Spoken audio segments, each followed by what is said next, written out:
CNN, Hurricane Irma hammered a string of northeast Caribbean islands, thrashing them with rain and winds of up to 180 miles per hour, and leaving at least 9 people dead.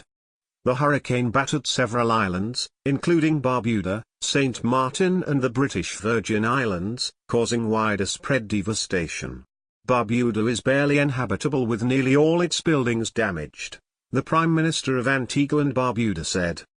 Puerto Rico was spared a direct hit, but it still got lashed by strong winds and torrential rains, leading to hundreds of thousands without power, officials said. The eye of one of the strongest storms recorded in the Atlantic is making its way toward a possibly devastating hit on Florida over the weekend. On Thursday morning, Irma was moving off the northern coast of the Dominican Republic and was about 95 miles north of Punta Cana. The center of the storm will pass north of the coast of Hispaniola later Thursday, and near the Turks and Caicos Islands and the southeastern Bahamas by evening, the National Hurricane Center said. Here are the latest developments. Hurricane Irma has killed at least 9 people, officials said. 6 died on the French side of the island of St. Martin and 2 others on St. Barthélemy, according to French officials.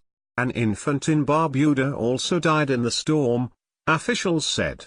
Barbuda, one of 2 major islands in the nation of Antigua and Barbuda, took a major hit, with about 95% of its buildings damaged, Prime Minister Gaston Brown said.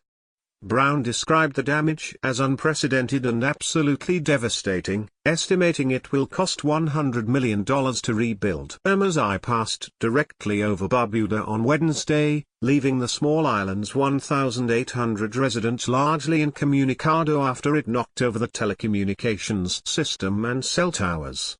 Irma has maintained intensity above 180 miles per hour longer than any storm in Atlantic Basin history.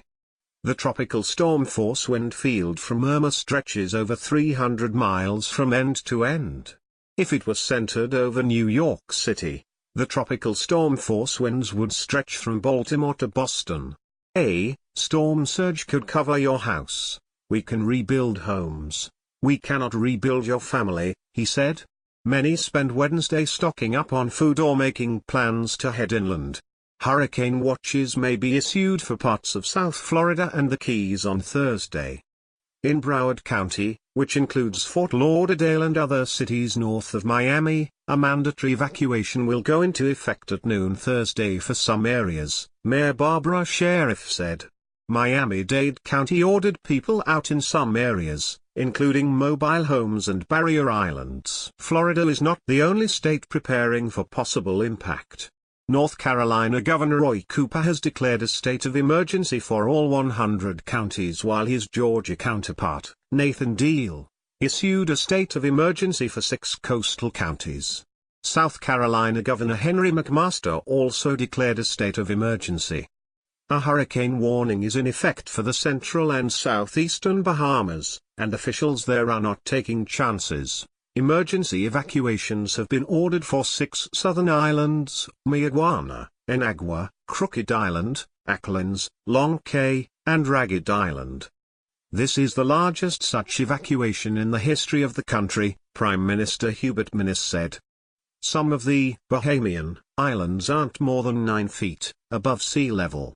Storm surges there may be 20 feet, CNN meteorologist Chad Myers said. Kelsey Nowakowski posted images to Instagram of the aftermath in St. Thomas in the U.S. Virgin Islands. This doesn't look like it was ever a tropical paradise. It looks like an eerie fairy tale forest, she said in her post. During the storm there were a handful of times when we thought we were losing the house's roof on the floor above, but when we emerged we found our roof intact.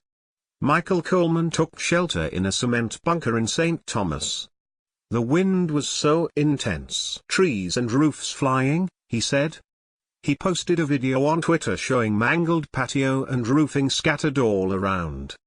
In Puerto Rico, about 56,680 customers are without water, with the U.S. territory's northeast hit the hardest, according to Jesus Pu, part of the Emergency Operations Center.